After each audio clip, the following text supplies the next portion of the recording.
Recent tragedies have put a spotlight on food safety and regulation in Malawi. My name is Alina Finlamba. Joining me in this edition of the MBC Exclusive is the Director General of the Malawi Bureau of Standards, Dr. Benard Thole. Welcome to the program, sir. Thank you very much. So first of all, can you tell us, we've seen that 8 people have died in Blantyre due to alcohol, which apparently was not standardized. As a bureau, how do you react to this? It is very unfortunate, and we sympathize with the families that have lost their loved ones. There are a lot of irregular alcoholic beverages that are sold locally. They are not registered by any authority and hence not monitored closely. It is illicit alcohol that is being sold as such. We sympathize with those who suffer from such practices, and we do encourage consumers to take the regular alcohols that are registered and certified.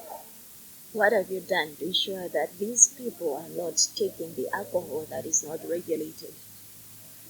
We have a civic education campaign.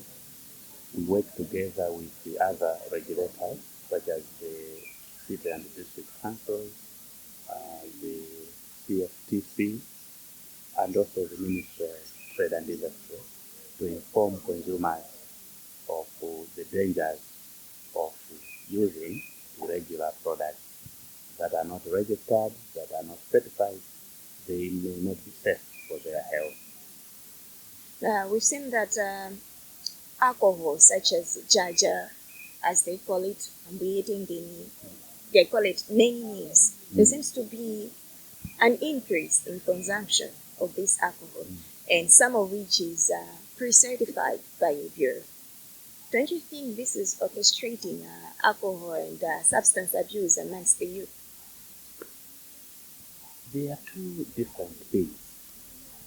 The pre-certified or certified liquors are not necessarily encouraging consumption of alcohol, let's say, but they are done to protect and safeguard those who take alcohol, because they are a food product, beverage that people take, so they need to be monitored, and therefore in our certification scheme, such alcoholic beverages are included, just as the non-alcoholic beverages and other food products. However, there are health campaigns that the Ministry of Health puts out in public to inform the general public of the dangers of excessive consumption of alcohol. And we are happy that there are such campaigns. We trust that the Malawian public does listen and take heed of the advice that is given from the health practitioners.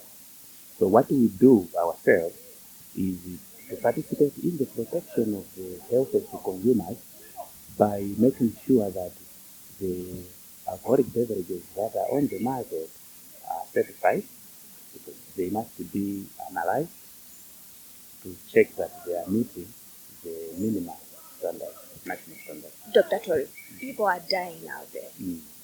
These 8 cases in Blantyre are just a few of who knows many other cases.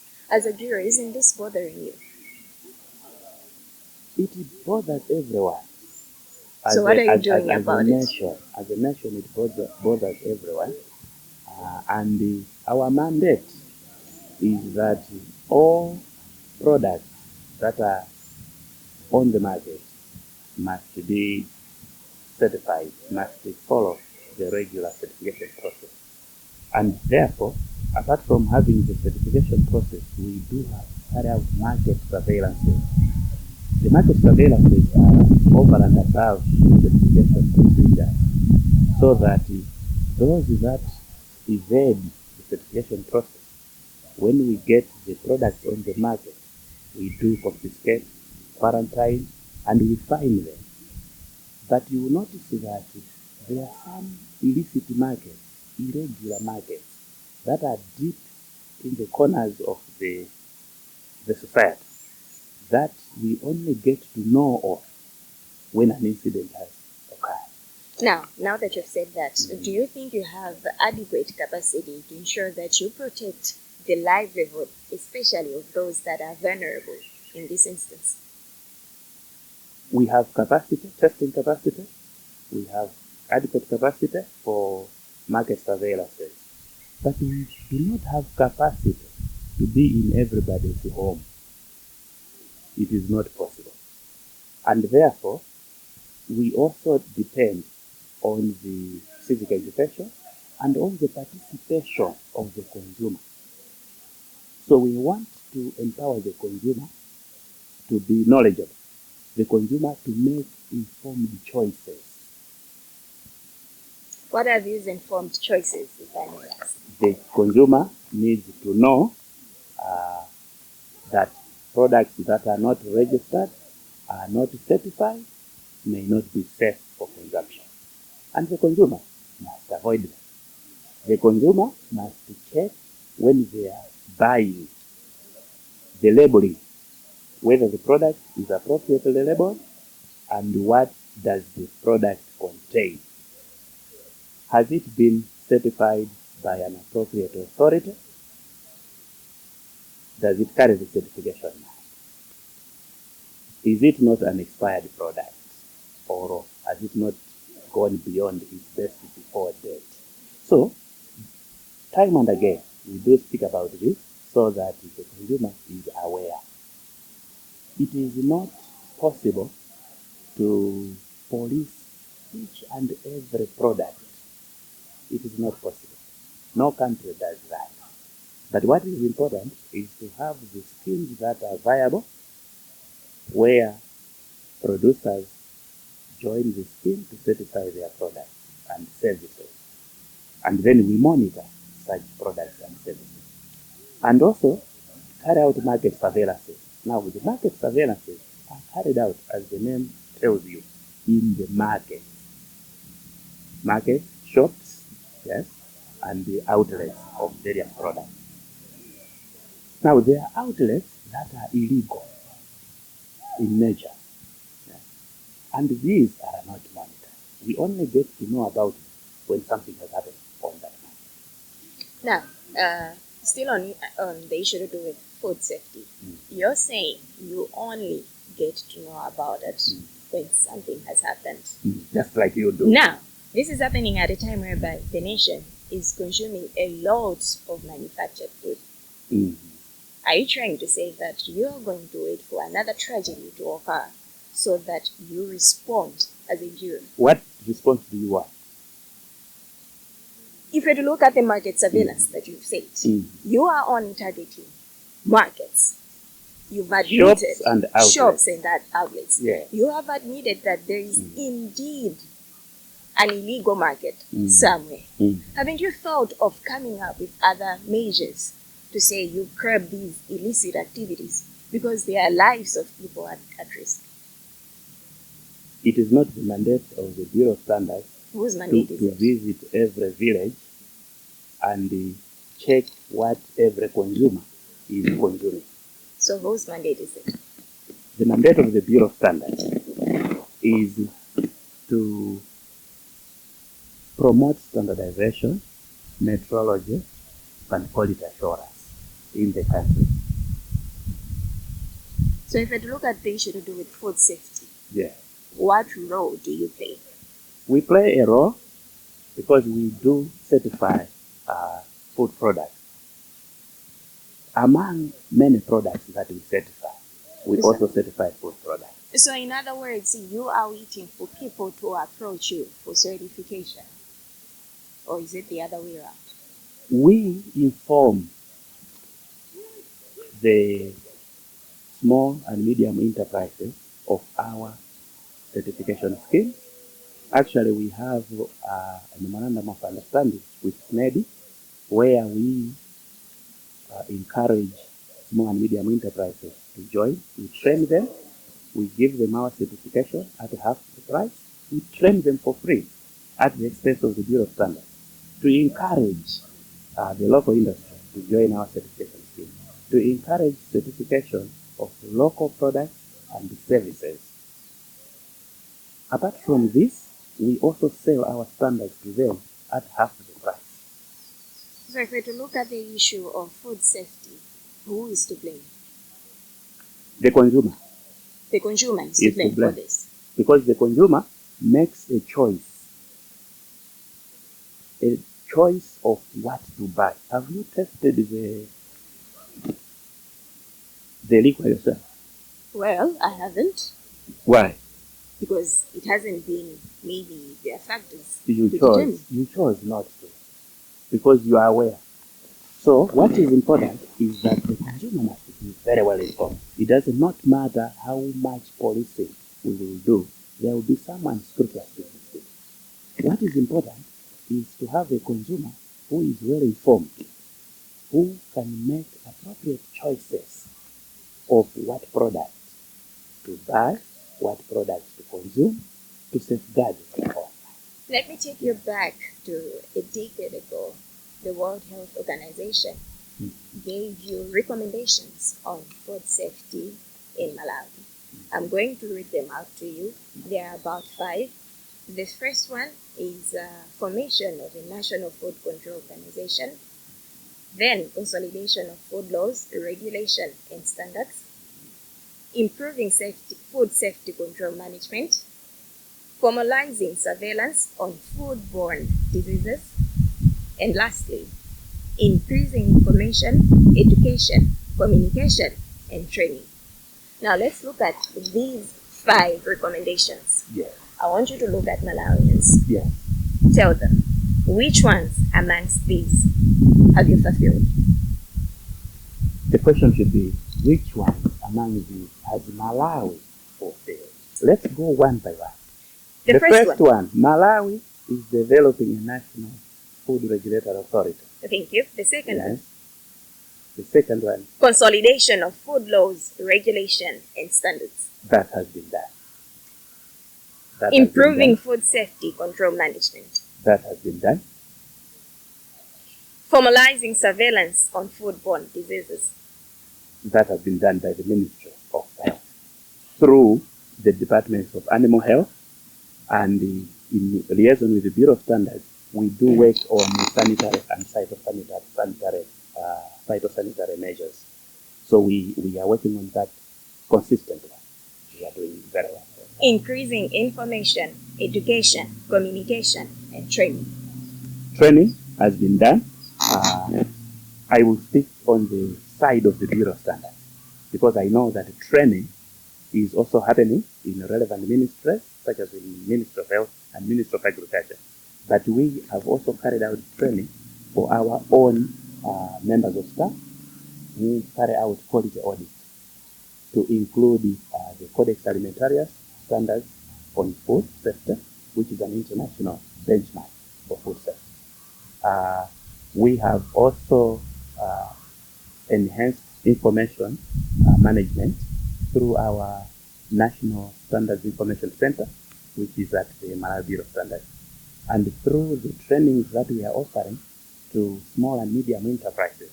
We have included in that training issues of food safety and food hygiene. In case you're just tuning in, this is MBC Exclusive with me, Alina Finlamba.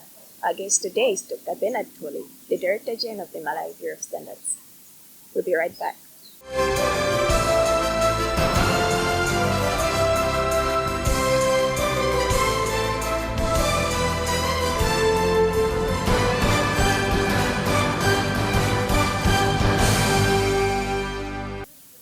Welcome back. This is MBC Exclusive. My name is Alina Finlamba. Our guest today is Dr. Benard Thole, the Director General of the Malawi Bureau of Standards. Dr. Thole, 2024 seems to be a very busy year for the Bureau.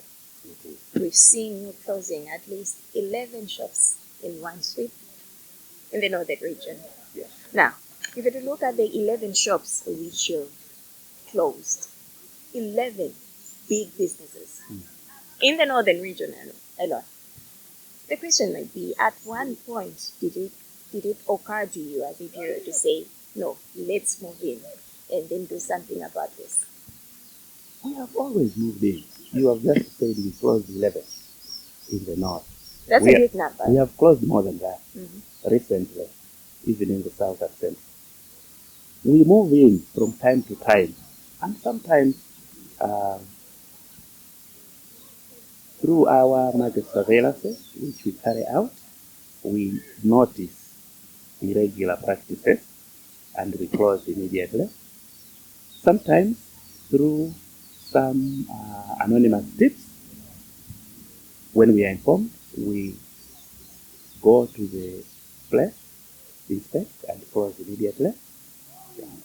Sometimes as we are carrying out other businesses, we do notice, because we are in this country and we are within the society. And as we are carrying out our personal or business enterprises, we do notice some irregular practices. And through our laid down procedures, we do take action. This is the reason you will notice that from time to time we are suspending some certification of some private enterprise to let them rectify what is not correct. But from your assessment, how are these private enterprises faring in as far as standardization is concerned? We have many private enterprises that are doing very well. The interesting aspect of society is that we tend to hear what is negative, because that's what is announced, yeah? Oh, yeah? But we have many private enterprises in Malawi that are doing very well, that conform to standards consistently.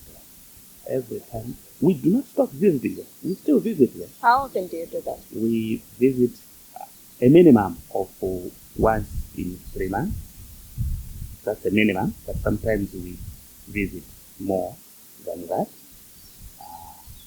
When we visit, we check their compliance to the relevant standards and also to the relevant generic standards, such as the Code of Hygienic Practice for food processing units. There are many outlets there offering service, offering products that are meeting the requirements. So the fraction that is not meeting requirements is not that big, but we are still concerned about them because we want compliance to